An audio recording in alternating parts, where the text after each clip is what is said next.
Il y a des projets qu'on sait que l'on veut faire, mais on ne sait pas quand on va les réaliser. Et c'est exactement ce qui s'est passé avec celui-ci. Il m'a fallu 4 ans pour trouver le lainage vert forêt dont je rêvais. 4 ans de recherche et 4 ans où chaque année je me disais «Attends un petit peu Mélanie, tu n'es pas encore bien établie dans ta couture». Mais cette année j'ai enfin décidé de me faire confiance et de me lancer. Je vais enfin coudre le manteau dont je rêve depuis tant d'années. Bonjour et bienvenue dans cette nouvelle vidéo. On va se retrouver tout au long du mois de décembre pour coudre ce manteau. Mais pas seulement. À travers cette couture, j'avais aussi envie de vous emmener à travers mon Noël traditionnel, celui de mon enfance. Tout au long de ces 4 prochaines semaines, je vous emmène avec moi à travers des recettes, des visites, mais surtout la couture de ce projet. Et trouver ce lainage pour la couture de ce manteau aura été une véritable expédition. Il a fallu que je commande le lainage en Allemagne parce que je ne le trouvais tout simplement pas en France. Chaque lainage que je trouvais en France et qui aurait pu convenir pour ce manteau ne me convenait pas. Ou il y avait du polyester, ou il y avait de l'élastane, ou encore la couleur ne correspondait pas du tout à ce que je voulais. Alors j'ai passé de nombreuses heures de recherche pour pouvoir enfin trouver celui-ci. Et si à la base je voulais coudre le manteau de chez Truly Victorian, clairement, au vu du caractère de mes voisins, ce n'était vraiment pas la bonne idée. Je préférais avoir une coupe un petit peu plus moderne qui corresponde un petit peu moins à l'origine, à l'idée que j'avais, plutôt que de me mettre mes voisins encore plus ados qu'ils ne le sont maintenant. Pour la simple et bonne raison en plus que je viens de la région parisienne, c'est un petit peu léger mais disons qu'ils n'aiment pas trop ça. Oui, et oui, en 2025 on en est toujours là, on dirait vraiment deux enfants qui se battent pour le même jouet, mais qui en même temps ne veulent pas l'avoir, donc oui. Bon. Bah écoutez, en attendant j'ai changé mon idée moi pour la coupe du manteau, mais j'adore de toute manière le patron que j'ai choisi. D'ailleurs il s'agit du patron Carmen de Sycamore Road Pattern. Et c'est certes un patron assez moderne, mais associé avec ce lainage, ça lui donne une vibe très vintage. Et bon, vous me connaissez, moi et mon amour du vintage, je pense que je n'ai pas besoin d'épiloguer 300 ans. Vous savez que c'est exactement ce que je recherchais. Et bon, même s'il s'agit d'un lainage, il faut quand même contrôler le droit fil, que les pièces soient correctement positionnées pour éviter justement que la laine ne se déforme trop. Car si un manteau découpé, taillé et cousu correctement peut durer dans le temps, d'ailleurs on en trouve encore des années 30 et 40 en ressourcerie ou même dans les musées, si on ne fait pas attention à ces minuscules petites orientations par rapport aux pièces de patron, on peut se retrouver avec un lainage qui va bouger beaucoup trop dans le temps, qui va se déformer et au fur et à mesure ça sera très disgracieux. Surtout que moi je voulais le faire version tailleur et que donc il fallait que mon droit fil soit au millimètre près. Et pour les placements, j'ai fait du Tetris. Je voulais absolument garder le plus de métrage possible étant donné que j'avais pas mal de petites idées pour des coutures zéro déchet à faire en format court. Alors j'ai fait tout ce que j'ai pu pour avoir le moins possible de chute au niveau de la longueur de la laise. D'ailleurs, ces petites coutures zéro déchet vous accompagneront tout au long du mois de décembre. Entre chaque vlog, vous aurez des publications consacrées à ces petites coutures zéro déchet. Alors n'hésitez pas à aller vous abonner sur mon Instagram si ce n'est pas fait pour pouvoir les voir, ou alors tout simplement à activer la petite cloche pour pouvoir avoir les shorts à chaque fois qu'ils sortiront. Et après avoir terminé de positionner mes pièces de patron sur mon lainage, j'ai tracé la pièce des passants, tout simplement parce que j'avais doublé mon lainage et que je voulais voir si ça ne bougeait pas au moment de la découpe. Je voulais vérifier et sur les passants c'était pas bien grave si jamais j'étais obligée de découper et qu'il y ait 2 ou 3 millimètres. À la couture ensuite ça ne se verrait pas. Par contre au niveau des autres pièces du manteau, ça pouvait être une véritable catastrophe. J'ai donc préféré commencer par celle-ci pour vérifier plutôt que de commencer par tout découper. Et c'était plutôt une bonne idée, étant donné qu'il y avait un décalage justement de 3 millimètres entre la pièce du dessus et celle du dessous. Et si sur les pièces de passant c'est pas bien grave, 3 millimètres ça ne portera à aucune conséquence. Par contre, sur chacune des pièces qui composent le manteau, 3 millimètres plus 3 millimètres, on arrive facilement à une taille, voire deux tailles de plus au niveau de la taille du patron tout simplement. Donc là où j'ai pris une taille 38 pour ce patron, j'aurais pu finir avec une taille 40 ou 42. Et c'est clairement pas ce que j'avais envie.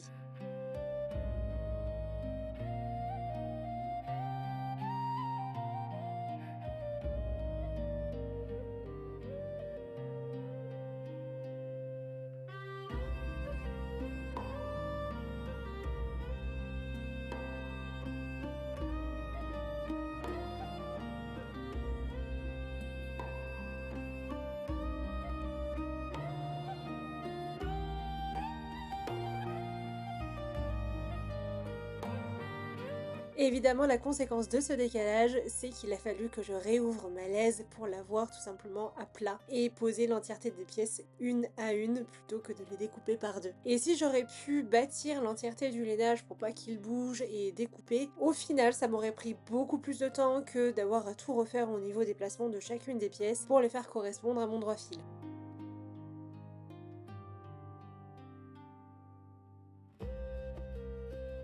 J'ai donc tout recommencé à zéro, j'ai posé mes pièces, recontrôlé mon droit fil, et j'ai fait ça pour l'entièreté de chacune des pièces, sauf que cette fois, étant donné qu'il fallait que je les découpe deux fois, j'ai dû le faire une première fois et ensuite une seconde en faisant attention au sens de l'endroit et de l'envers. Bien que pour ce lainage, il n'y ait pas réellement d'endroit et d'envers, mais il y a un côté qui était un petit peu plus sombre que l'autre, et moi c'est celui que je préférais, donc c'est celui que j'ai préféré choisir pour l'endroit.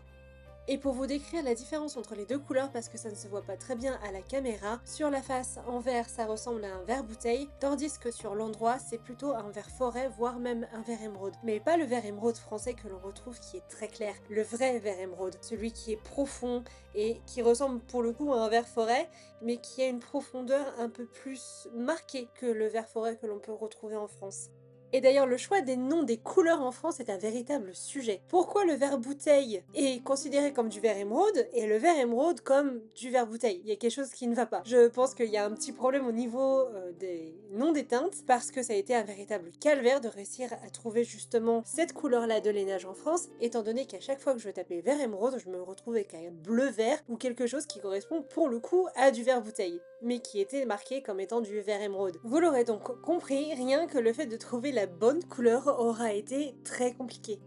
Mais revenons à la couture. Une fois que j'ai terminé de placer l'entièreté de mes pièces dans le droit fil, je les ai tracées à la craie. Alors, encore une fois, j'ai eu de la chance, mon tracé à la craie restait assez bien sur le lainage, ce qui me permettait de pouvoir découper l'entièreté des pièces une à une sans avoir trop de crainte concernant le fait que ça parte et qu'ensuite je ne puisse plus avoir la précision qu'il me fallait pour la découpe de l'entièreté des pièces du patron.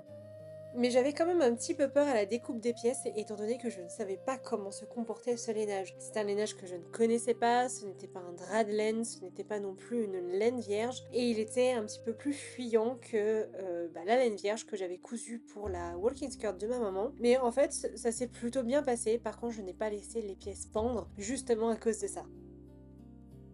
Et une fois que j'ai terminé de découper l'entièreté de mes pièces, j'ai commencé à déposer mon ruban de tailleur thermocollant. Et comment dire que ça n'a vraiment pas été une expérience très concluante et que j'ai apprécié. Par essence, je déteste le thermocollant parce que ça ne thermocolle juste jamais correctement. C'est toujours un véritable calvaire, un enfer de le faire tenir, et cette fois n'aura pas été une exception. Mais étant donné que je ne connaissais pas ce lainage et que c'était mon premier manteau et qu'il était mentionné dans le patron que ça risquait de bouger et de se déformer si jamais je ne posais pas justement un ruban droit fil de tailleur, j'ai préféré le faire, mais honnêtement je pense que pour mon prochain manteau, je ferai moi-même mon ruban, je ferai mon droit fil et je le ferai en tissu directement, il sera pas thermocollé, il sera précousu, parce que là, vous le verrez. De toute manière, vous le verrez tout au long des vlogs, j'ai eu pas mal de galères avec. Et pour ne rien arranger, ce n'était pas comme s'il y avait peu de thermocollants. Non, il y en avait au niveau des emmanchures, des entournures, certaines lignes de côté complètes par rapport aux pièces de patron. Il y avait un sacré métrage de thermocollants. Et il n'y en a pas eu un seul qui est thermocollé correctement. J'ai dû tous les rethermocoller les uns derrière les autres. Certains même, j'ai dû les coudre. Donc du coup, j'aurais très bien pu faire mon ruban droit fil et le coudre directement. Ça m'aurait pris 3 fois moins de temps parce que ça m'a pris énormément de temps de les thermocoller une première fois, puis une seconde fois, puis une troisième fois, pour certains 4 à 5 fois. Et ensuite, il a fallu que je les couse. Donc clairement, la prochaine fois, je passe directement par la case couture et je ne me casse pas la tête avec un thermocollant. Après tout, avant que le thermocollant existe, on le faisait bien autrement. Alors pour la prochaine fois, je ferai pareil, je ferai autrement. Et pour pallier à cette frustration, que diriez-vous d'une recette de vin chaud? J'avais très envie de partager avec vous ma recette de vin chaud que je fais chaque année avant Noël. D'ailleurs, vous retrouverez la recette gratuitement sur ma boutique Patreon, je vous mettrai le lien directement dans la barre de description. Et pour ce vin chaud, nous aurons besoin d'une bouteille de vin rouge, d'épices que je détaille dans le livret, donc je vous invite à aller le voir directement sur ma boutique Patreon, et d'un slow cooker. Et je sais pas si vous la voyez, mais là il y a une petite sorcière qui chevauche un bâton de cannelle. Ou alors est-ce que c'est juste moi qui vois ça? Mais bon, c'est pas grave. Moi, j'ai décidé de faire cuire mon vin directement dans un slow cooker. Donc là, ici, c'est un Redmond parce que je trouve ça plus pratique, mais vous pouvez aussi le faire cuire directement dans une casserole. Et au bout de 6 heures de cuisson, j'ai rajouté tout simplement le miel. Donc là aussi, c'est pareil, je vous donne toutes les proportions dans le petit guide que j'ai écrit et vous retrouverez encore une fois le lien dans la barre de description. Oh, et je vous propose également une version sans alcool si jamais vous n'avez pas envie de faire cette recette avec du vin. D'ailleurs, si vous faites cette recette, n'hésitez pas à me taguer sur les réseaux sociaux, je suis très curieuse de voir le résultat. Donc je reviens vers vous, juste après avoir terminé le montage du vlog, parce que je me suis rendu compte en fait que j'avais perdu toute la fin de la recette du vin chaud. Je sais pas où sont passés les plans. Aucune idée, ils ont tout simplement disparu, mais en même temps ça ne m'étonne pas quand on sait que je dois jongler entre les rushs de ma caméra qui est chez le réparateur en ce moment, ceux de la caméra de ma mère et ceux de mon téléphone. Donc à un moment donné, c'était évident que je perde certains plans. Et donc je vous montrais le lendemain comment je les filtrais tout simplement, donc avec un filtre à thé perpétuel directement, c'est beaucoup plus simple pour pouvoir retirer si jamais il y a des cristallisations au niveau du miel ou même pour les épices en poudre. Donc du coup, ça vous ne l'avez pas. Parce que étant donné que j'ai plus les plans, voilà, donc je voulais vous dire que vous pouvez le passer, vous pouvez aussi laisser l'entièreté des épices si jamais ça vous dit, ça continuera d'infuser et puis bien évidemment plus le temps passera, plus ça sera infusé et je pense qu'au bout d'un moment ça sera tout simplement buvable, mais bon si vous avez envie de tester, pourquoi pas. Et après, pour pouvoir le boire, ou vous le buvez froid, ou alors vous le faites tout simplement réchauffer à la casserole et vous buvez dans une tasse normale ou pour faire un style très british, dans une tasse en porcelaine comme moi. Donc voilà, c'est les différentes façons dont vous pouvez boire ce vin et vous pouvez aussi, par exemple, comme idée, faire pocher une poire ou une pomme dedans, c'est aussi excellent. Voilà, donc je voulais vous dire ça, puisque du coup il n'y a pas le reste de la recette et je vous laisse avec le reste du vlog. Et de retour à la couture, je me suis attaquée à tous les préparatifs avant justement la couture du manteau. La première étant de venir déposer un biais au niveau de la superposition qui formera la fente par la suite du manteau. Et pour ce biais-là, j'ai choisi de le faire moi-même. J'ai réutilisé tout simplement ce que j'avais fait en trop par rapport aux coulisses donc du vlog dernier pour la couture de la blouse Chris. Et donc comme il me restait pas mal de métrages, pas mal de chutes tout de même, je me suis dit que j'allais tout simplement le faire moi-même plutôt que de racheter du matériel. Je ne voyais pas l'intérêt de racheter quelque chose alors que j'avais de quoi le faire à la maison. J'ai donc décidé d'utiliser ce coton qui est assez léger mais qui permet quand même de bien rigidifier les pièces qui ont besoin d'être maintenues. En plus, c'est vraiment faire une pierre deux coups. J'utilise ce que j'ai à la maison et donc du coup, c'est un peu comme si je faisais une couture zéro déchet, étant donné que les chutes ne stagnent pas dans mon stock pendant des jours et des jours, voire même plutôt des mois. Et en plus, ça me permettait d'éviter d'avoir à racheter quelque chose alors que j'avais de quoi faire à la maison.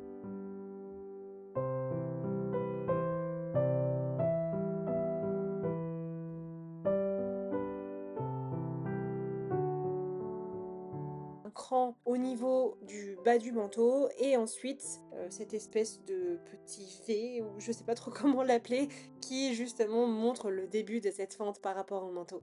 Et j'ai ensuite cousu évidemment ce biais à la main et comme vous pouvez le voir, Mystique n'a pas résisté à l'envie de venir réclamer un câlin. Elle a adoré ce lainage, elle a passé son temps à vouloir venir se coucher dessus. Mais je pense aussi qu'elle a repéré quand la caméra tourne et que du coup, étant donné que c'est une star en l'âme, elle a envie de montrer sa bouille pour pouvoir avoir tout éteint de compliments. Je commence à soupçonner un petit peu son envie d'être une star sur YouTube. N'hésitez pas à me mettre vos pronostics en commentaire, mais j'ai vraiment l'impression qu'elle a envie d'être une star de YouTube, quitte à voler à la vedette à mes coutures.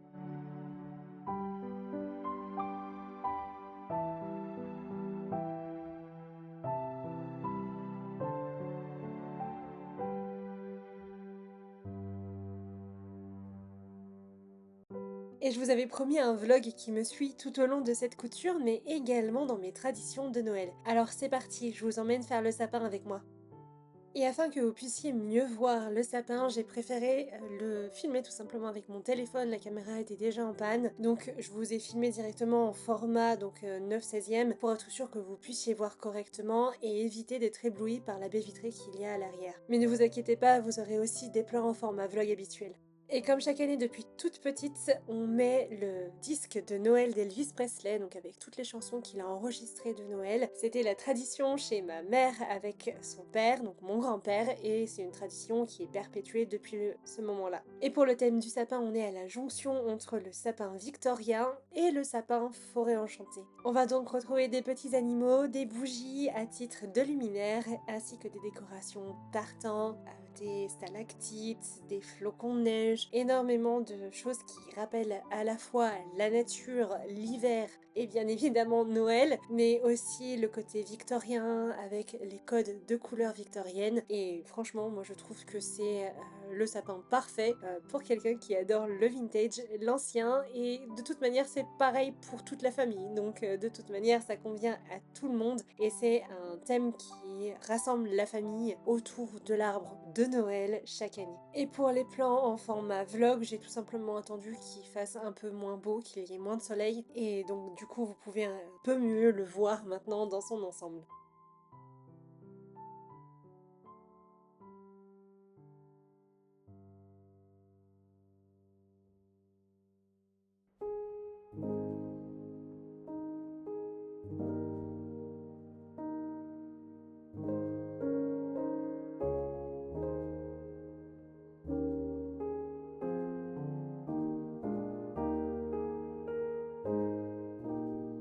Et comme vous pouvez le voir, on va retrouver des décorations qui rappellent la nature. Le poissessia, les oranges séchées, les guirlandes de pommes de pin, les stalactites, les décorations en bois, les animaux qui sont cachés dans les branchages qui rappellent justement le pin, baies que l'on peut retrouver dans la nature au moment de l'hiver, les petits champignons. Il y a énormément de petits éléments qui viennent rappeler la nature et qui du coup montrent un petit peu ce côté forêt enchantée, qui est complété par la guirlande de bougies qui rappelle elle-même le premier sapin fait en Angleterre de la reine Victoria, et ensuite ça s'est un petit peu popularisé et donc du coup ça vient rappeler justement cet arbre victorien de l'époque.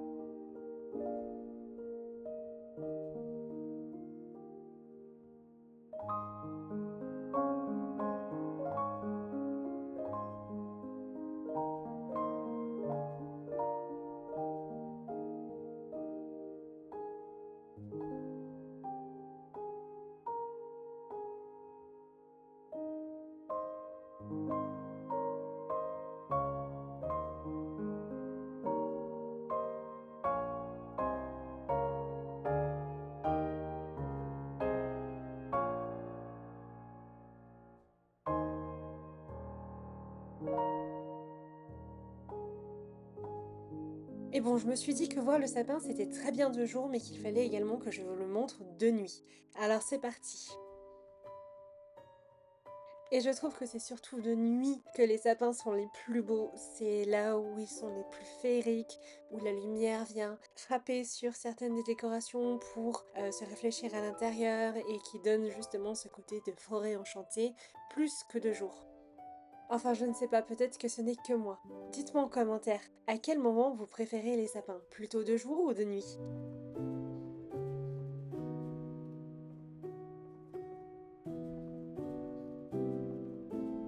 Allez, je vous laisse apprécier ces dernières images et on se retrouve juste après pour continuer la préparation de la couture.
Cette couture aura demandé énormément de préparation, c'est pour ça qu'un vlog entier sur l'entièreté de la couture de ce manteau lui est consacré. Parce que même les poches demandaient une attention particulière étant donné que c'était des poches passe-poilées. Les sacs de poche devaient être préparés pour être sûr de ne pas se tromper au moment de la couture. Et pour les poches, et contrairement à ce qu'il était préconisé dans le patron, c'est-à-dire d'utiliser directement la doublure, et je n'avais pas du tout envie de faire des poches dans ma soie que j'avais choisie pour faire la doublure de ce manteau, j'ai préféré utiliser tout simplement des chutes, encore, oui, il m'en reste encore, de crétonne de coton. Et j'aimerais vous dire que ça y est, on a réussi, il ne me reste plus aucune chute de cette crétonne de coton, mais je ne peux pas vous dire ça parce que c'est faux, il m'en reste encore énormément. Je crois que le jour où je termine l'entièreté des chutes qu'il me reste de cette crétonne de coton, je fais la fête. Vraiment. Parce que j'en ai encore une cargaison, j'ai des métrages encore pas possibles. Je crois que j'en avais vraiment acheté beaucoup trop. Et une fois mes poches préparées et découpées, j'ai commencé à former mes bandes de biais dans le droit fil, toujours, pour ganser mes coutures. Étant donné que mon lainage s'effilochait énormément, il fallait que je ganse les coutures pour être sûre que je puisse garder le manteau aussi longtemps que possible. J'ai donc tracé et découpé des bandes de 3 cm de large que je suis venue replier par la suite. Et j'avais ce petit outil à biais et je m'en suis jamais servi ou peut-être une fois j'avais essayé de faire du biais avec et ça n'avait pas fonctionné et je me suis dit étant donné que je vais avoir quand même pas mal de métrage, je vais le prendre, ça ira beaucoup plus vite avec. Non pas du tout en fait, ça n'a jamais voulu fonctionner, le biais n'a pas voulu se faire, un coup j'avais 1 mm sur un rempli, l'autre j'avais 5 mm, à la fin je l'ai pris, je l'ai mis de côté et je l'ai tout simplement fait à l'ancienne à la main et bizarrement ça a très bien fonctionné. Donc je sais pas comment vous faites si vous jamais vous servez de cet outil, mais donnez-moi votre recette en fait, parce que moi, j'ai jamais réussi à le faire. Je préfère encore le faire à la main plutôt que de batailler et essayer de le faire faire avec, et que ça ne fonctionne pas. Pour le moment, pour moi, c'est juste un achat inutile, en fait, j'aurais très bien pu m'en passer, étant donné que de toute manière, je ne m'en sers pas et que je le fais tout à la main, parce qu'il ne fonctionne pas correctement. Et une fois que j'ai terminé de préformer mes bandes de biais, je les ai enroulées autour d'un carton pour les conserver, ranger correctement et éviter qu'ils ne se défassent, parce que bien évidemment, si c'est mal rangé, ça va se défaire. Et ensuite, ça sera un petit peu plus compliqué de les reformer, vu que c'est du coton et que parfois c'est assez capricieux. Surtout que je comptais les utiliser comme ganses et qu'il fallait absolument que ça soit parfait. Honnêtement, j'avais pas envie de perdre du temps à devoir les repasser à chaque fois. Et maintenant, il est temps de passer à une partie intéressante de cette couture. Étant donné que je voulais que le manteau soit style tailleur, il fallait que je fasse les points de tailleur. J'ai donc commencé par marquer mes marges de couture sur ma pièce de colle, avant de bâtir ces mêmes marges de couture pour éviter que la craie ne s'efface. Étant donné que je vais le garder dans la main et que la chaleur de la main peut faire s'effacer les craies de tailleur, j'ai préféré passer directement un fil de bâti pour être sûr de pouvoir conserver correctement ma marge de couture. Et de toute manière, vous le verrez tout au long des vlogs, bâtir aura été le mot d'ordre pour cette couture. J'ai bâti énormément de choses, quitte à faire et à défaire pour être sûre de moi et pouvoir avoir quelque chose qui soit correct en fait à porter au niveau du manteau. Et étant donné que c'était mon premier manteau, je voulais que tout soit absolument sûr et sécurisé pour l'entièreté des pièces. Et une fois mes marges de couture bâties, j'ai joué un peu avec le col pour savoir exactement où allait se positionner la courbure une fois qu'il serait cousu sur le manteau. Parce que j'allais devoir effectuer 2 points de tailleur différents, un en courbe et un droit, pour pouvoir maintenir correctement le col à sa place.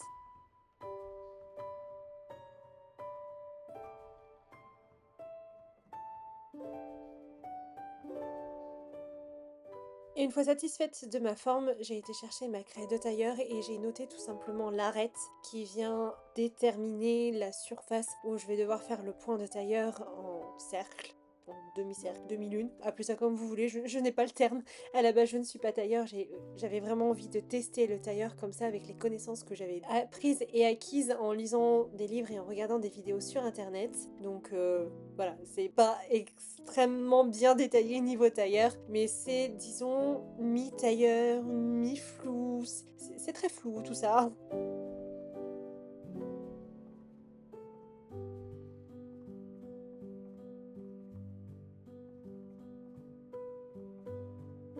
En tout cas, je peux vous le dire, ça a très bien fonctionné, le col est vraiment un col tailleur et se tient exactement tel que je l'avais imaginé et que je le voulais, donc je pense que c'était pas si mal que ça. Mais bon, étant donné que j'avais fait quand même les tracés à main levée, je les ai vérifiés à la règle et j'ai fait les ajustements correspondants qu'il fallait faire pour être sûr que tout soit identique et que je n'ai pas un côté qui soit plus haut que l'autre à cause des points de tailleur.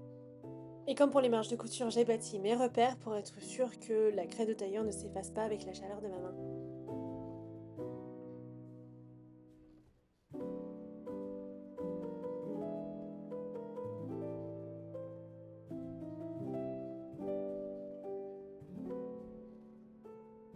Et j'ai ensuite passé l'après-midi à faire mon point de tailleur. Ça prend énormément de temps, j'étais pas au courant. J'étais choquée de voir à quel point c'était long à faire, je m'attendais à avoir 2 heures de couture. Non, ça m'a pris l'après-midi complète pour pouvoir réaliser ne serait-ce qu'un col. Et maintenant, je vous propose de nous replonger dans une de mes traditions de Noël.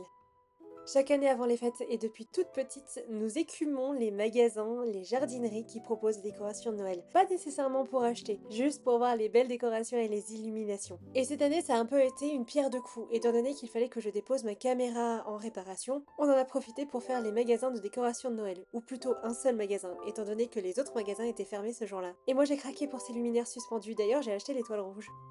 Et dans cette jardinerie, franchement, j'aurais pu craquer pour énormément de décorations. Très naturelles, très forêt enchantée, exactement le thème du sapin. Mais j'ai été raisonnable et je me suis juste cantonnée à acheter le luminaire que vous avez vu précédemment parce que sinon, franchement, je pense que mon banquier n'aurait pas été content du tout. Et j'aurais bien aimé craquer pour un de ces poinsettias, mais 11 € la tige, c'est resté en rayon parce que clairement c'était beaucoup trop cher. Mais cela ne m'a pas empêché d'apprécier l'entièreté des décorations et la manière dont elles étaient agencées. Je trouve que ces tâches étaient particulièrement jolies, et notamment la rose d'or qu'ils avaient glissée à l'intérieur.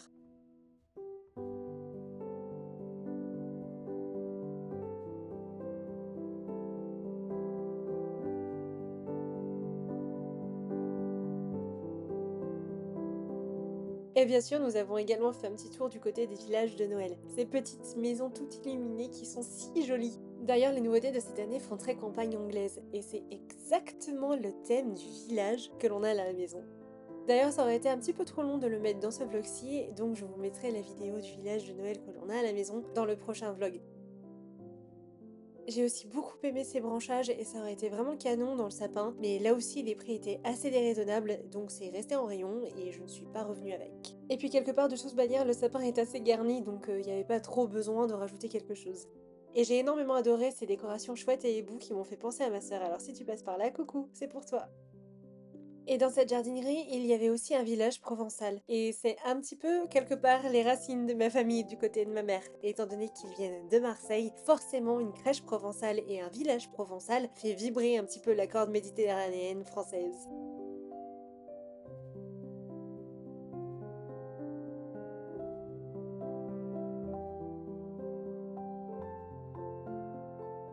Et j'ai particulièrement aimé ce plateau de champs de lavande. Même s'il manquait un petit peu de finesse à mon goût, étant donné que tout était assez abstrait. Enfin, c'est maintenant terminé pour cette balade dans cette jardinerie, il est temps de rentrer à la maison et de reprendre la couture. Une fois de retour à la maison, il était temps de passer à la préparation de l'entoilage des pièces d'eau et de vent. Et je n'avais vraiment pas envie d'essayer, de tester avec un entoilage thermocollant. Et une fois n'est pas coutume, je suis partie chercher les chutes de ma crétonne de coton pour pouvoir fabriquer mon entoilage. C'est pour vous dire à quel point il me reste encore des mètres et des mètres de ce tissu. Mais bon, j'étais quand même assez circonspecte sur l'utilisation de la crétonne de coton comme entoilage, étant donné que c'est un tissu assez rigide, est-ce que je ne risquais pas de trop rigidifier mon lainage. Je n'ai donc découpé qu'une seule pièce sur les 4 qui étaient requises dans le patron pour pouvoir tester directement sur les pièces de dos.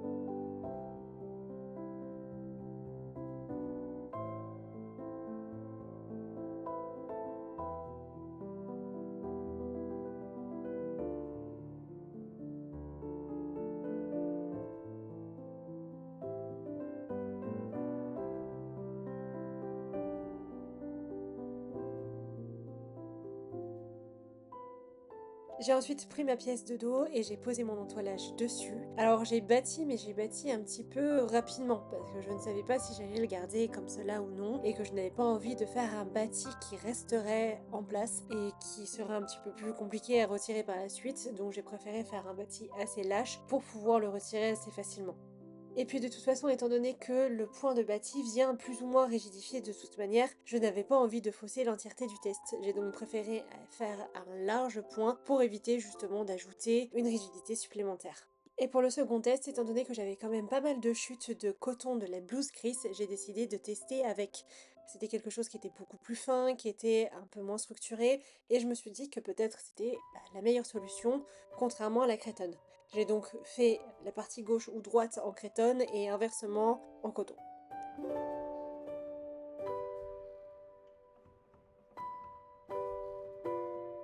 J'ai ensuite posé mes pièces sur le mannequin et j'ai comparé et au final j'ai préféré garder la cretonne de coton qui apportait plus de maintien et de structure au manteau.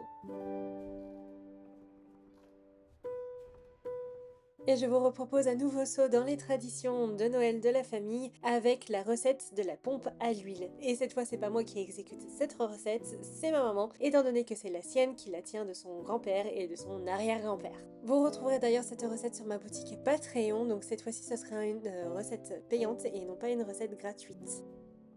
Une fois l'entièreté des ingrédients mélangés dans le saladier, il est temps de passer à la réalisation de cette pompe à huile. On vient mélanger les ingrédients à l'aide d'une spatule ou d'une maryse, à votre convenance en fonction de ce que vous voulez. Et une fois que ça devient un petit peu plus difficile de faire l'entièreté du mélange à la spatule ou à la maryse, on vient tout simplement l'effectuer à la main.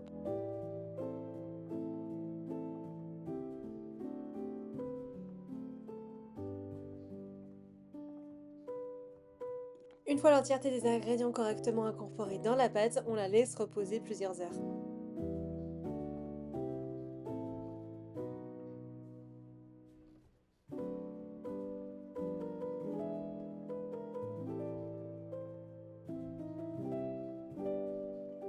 Une fois la pâte reposée, on vient fleurer le plan de travail et l'abaisser pour former un cercle. Après, si le cercle n'est pas parfait, ce n'est pas grave non plus. Après tout, c'est du fait maison, c'est du fait main, et on ne peut avoir un cercle parfait si on n'utilise pas un moule pour pouvoir le façonner ou autre. Et là, ce n'est clairement pas l'idée de cette pompe à huile. Une fois la pâte terminée d'abaisser, on vient former 3 entailles, une pour chaque membre de la Trinité. Et on vient les répartir en paumes ou d'épée et non pas en éventail. On ouvre un petit peu les entailles pour être sûr qu'elles ne se referment pas à la cuisson.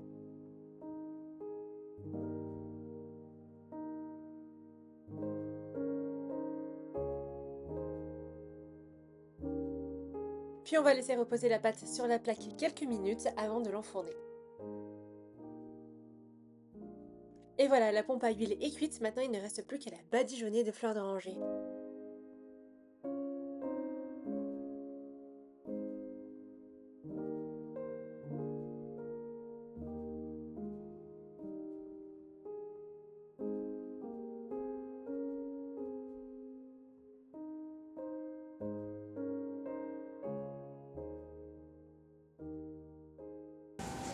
Tu peux aller voir si je suis dans le cadre.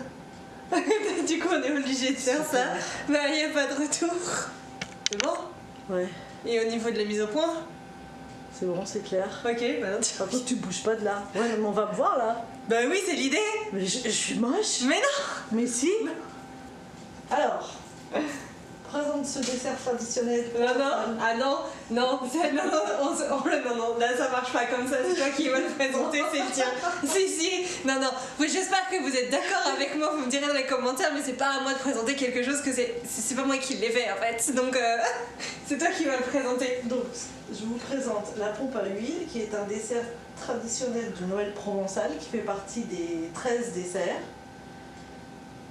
Alors celle-ci c'est la vraie, hein. Souvent dans les boulangeries maintenant on trouve plus du tout cette recette, on trouve plutôt une brioche, c'est dommage. Donc là elle sort du four, elle vient d'être faite, elle est encore un peu farinée mais c'est normal puisque j'ai pas mis de papier cuisson en dessous, on fait les traditionnels, et on la mange comme ça. On la coupe pas, hein. On la coupe pas. Ah non, parce que sinon il y a les petits lutins de Noël qui vont venir vous tirer les pieds. On la rompt. Voilà. Et on prend chacun un morceau, moi je vais pas prendre autant de... Voilà. Et donc à l'intérieur, est-ce qu'on va voir? Alors là, comme il n'y a pas de retour écran, je vais y aller. À l'intérieur, ça ressemble à... Quoi? On dirait du pain, mais Voilà. aussi du biscuit. Voilà. Pain, biscuit, brioche. Voilà. Non, pas brioche. Parce que si tu dis brioche, tout le monde doit croire que c'est une brioche, or c'est pas une brioche. Alors Ouais. moi je me suis pris la tête pendant des années à essayer de reproduire une pompe briochée, alors que c'est pas du tout la recette traditionnelle. Et j'ai enfin trouvé comment la faire, et depuis, elle est faite chaque année et elle est inratable. La vraie pompe de Marseille. Avec le faux anglais aux accents, tu sais. Elle n'est pas la recette de ton grand-père, mais ça aurait pu. Presque.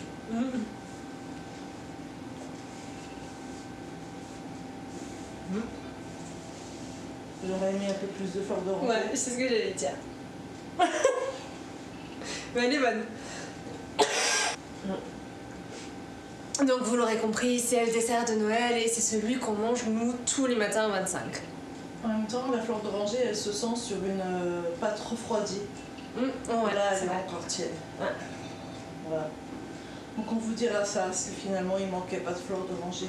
Parce que souvent quand on la mange chaude et qu'elle n'a pas refroidi avant, c'est difficile d'avoir un peu le goût de l'oranger. Ce que je ferai, c'est que je vous le mettrai directement juste en bas, là, au moment où on parle. Voilà, comme ça vous aurez directement au montage. Et vous pourrez retrouver la recette sur mon Patreon. Donc, par contre, la recette, celle-ci, c'est une recette payante. Et vous aurez la recette du vin chaud, donc qui sera gratuite. Et bah, forcément, vous irez télécharger les deux en fonction de ce que vous voulez. Voilà, et bon, voilà. Ouais. Si vous la reproduisez, bah, dites-nous si ça vous a plu. Ou... Oui, Ou si vous l'avez un peu amélioré, moi j'ai fait vraiment le strict. J'ai respecté strictement la recette, mais on peut la décliner un peu. Hein. Je l'ai déjà décliné un peu, mais un peu plus de sucre, un peu moins de sucre. On peut jouer avec les ingrédients. Voilà. Bon, joyeux Noël à tous et peut-être à bientôt. Bah, normalement, ça paraît bientôt dans un réel. Voilà.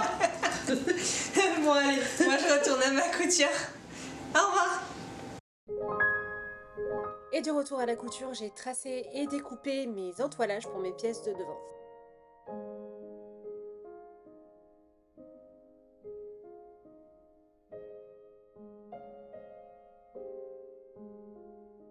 Je les ai ensuite bâtis pour être sûre qu'elles restent correctement à leur place. Je vous l'avais dit en début de vidéo, j'ai utilisé énormément le bâti pour maintenir l'entièreté de mes pièces à leur place, mais également pour l'entoilage. Et ce n'est pas fini, je vais en utiliser énormément tout au long de cette couture. Là, ce n'est qu'un aperçu, un commencement, et pourtant j'en ai déjà pas mal utilisé.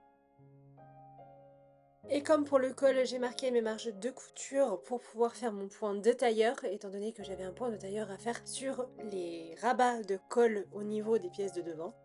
Le tailleur, c'est vraiment énormément de préparation, énormément de marquage, énormément de bâti pour pouvoir avoir une pièce qui va durer dans le temps et qui va correctement se construire de manière tailleur. Et une fois encore, et comme pour le col, j'ai bâti l'entièreté de mes marquages pour être sûr qu'ils ne s'effacent pas, ou plutôt que même s'ils s'effacent, je puisse les retrouver.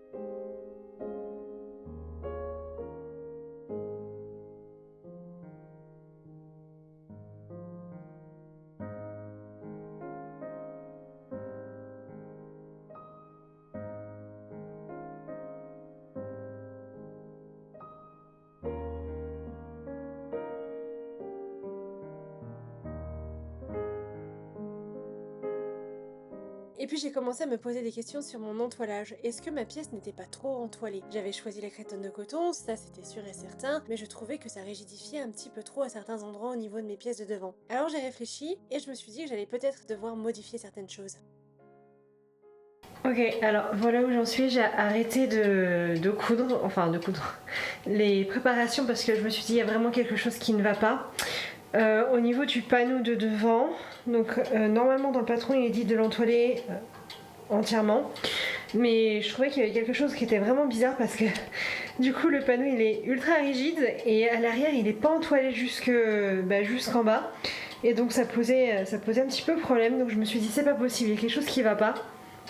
Je peux pas faire ça comme ça. Je vais avoir les deux panneaux de devant ultra rigides et à l'arrière en fait ça sera pas du tout, ça bougera quoi, ça sera drapé. Et donc là franchement il y a quelque chose qui va pas.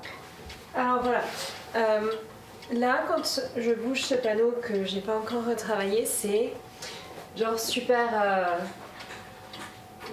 lourd quoi, super lourd, c'est presque ça bouge pas. Et celui-ci donc que j'ai retravaillé, alors hop, là il y a un beau drapé, on va garder justement cette tenue ici. Bon là je sais pas trop encore si je vais pas couper un petit peu plus au niveau de la marge de couture ici. Et donc j'ai découpé en suivant ma ligne de dessous de poitrine pour que ça englobe bien en fait et pouvoir refaire donc ce mouvement tailleur. Et sur l'arrière, j'ai tout simplement repris la connexion avec la pièce à l'arrière qui se termine juste exactement la même taille. Voilà, donc je vais voir ce que ça donne. Mais franchement, il y avait quelque chose qui n'allait pas et j'aimais pas du tout. Et on voit vraiment la différence parce que voilà, là au moins, on a vraiment le mouvement du lainage et on n'a pas un espèce de carton. Alors, je vais retirer l'épingle. On n'a pas un espèce de carton, juste qui était pas beau. Franchement, c'est... Aïe, pardon. C'est... C'est pas beau du tout. On voit bien la différence. Comment du coup il vient se mettre, il vient directement manger sur l'autre panneau. Alors qu'il devrait être droit. Donc là l'idée c'est pour le moment de laisser ça comme ça. Parce que là il est tard, je vais pas pouvoir le finir. Et ce que je ferai c'est que je reprendrai ça demain en reprenant directement. Donc je vais retirer tout mon bâti que j'ai fait parce que c'était un bâti provisoire. De toute façon il était super mal fait exprès. J'avais pas envie de m'embêter à faire un super beau bâti pour le retirer par la suite. Parce que je m'en doutais, j'allais faire ça. Donc je vais retirer le bâti. Enfin non, avant je vais vérifier mes boutonnières. Ensuite je retire le bâti. Non, alors encore mieux. Je vais marquer mon boutonnière, marquer mes poches, retirer le bâti et transférer tout simplement la pièce là donc qui est en crétonne de coton. Juste ici pour pouvoir avoir la même chose à gauche et à droite. Et ensuite on va attaquer les points de tailleur et là ça sera encore autre chose.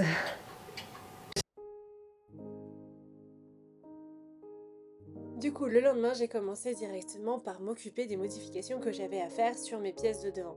D'ailleurs, n'hésitez pas à me dire en commentaire si vous aussi vous auriez fait la même chose ou si vous auriez laissé l'entoilage sur l'entièreté de la pièce. Moi, je trouvais que c'était vraiment trop rigide et justement, ça perdait en fluidité et le lainage était beaucoup trop structuré et j'aurais préféré avoir quelque chose d'un peu plus fluide. Et donc, forcément, c'était la méthode la plus appropriée par rapport à mes goûts à moi et la manière dont j'espérais que le manteau se comporte une fois que je le portais.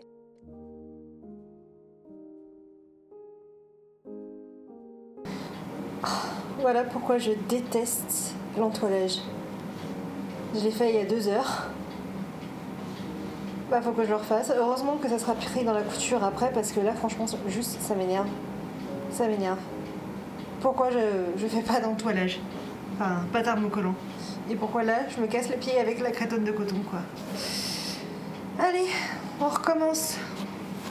Et bien évidemment, ce qui devait arriver arriva, mon thermocollant a fini par fondre. Et évidemment, on ne peut demander à un thermocollant d'être repassé encore et encore et encore pour être refixé et rester correctement à sa place sans qu'il n'y ait de problème.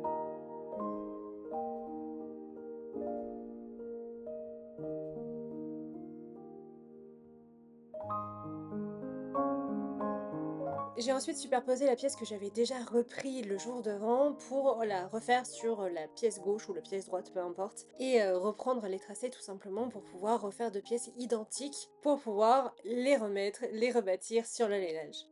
Et cette modification, ce n'est que le début. J'ai passé mon temps à modifier énormément de choses sur ce patron parce qu'il y avait des choses que je faisais qui n'allaient pas, parce que je m'étais trompée, parce que je ne suis pas tailleur à la base et que je voulais quand même faire un manteau dans un style tailleur.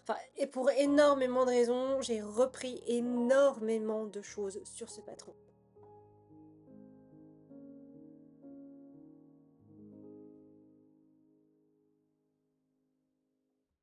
Et une fois mes pièces reprises, je les ai remises sur mon lainage et j'ai rebâti l'entièreté pour les maintenir ensemble.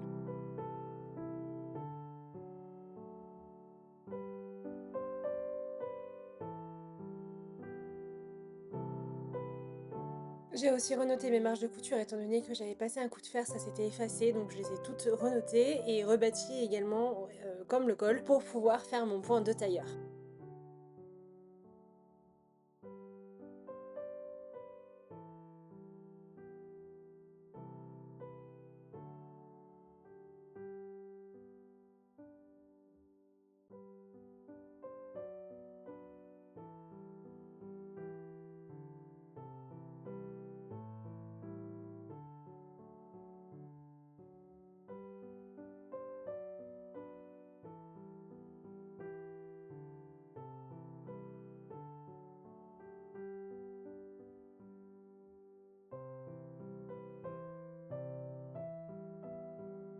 Et j'ai ensuite commencé la couture de mon point de tailleur et celui-ci m'a pris beaucoup moins de temps contrairement au col, mais en même temps il y avait bien moins de surface et je pense que j'avais commencé à être un petit peu rodée, donc forcément j'ai été un petit peu plus rapidement, mais ça m'aura quand même pris au moins 2h30, 3 heures pour faire ce tout petit segment de couture. Mais franchement ça vaut vraiment le coup de passer autant de temps à faire le point de tailleur parce que ça change tout au niveau du maintien du manteau et en plus c'est ce qui lui confère un peu sa vibes style vintage et c'est exactement ce que je voulais, donc je suis assez satisfaite quand même d'avoir passé autant de temps à faire ce point de tailleur.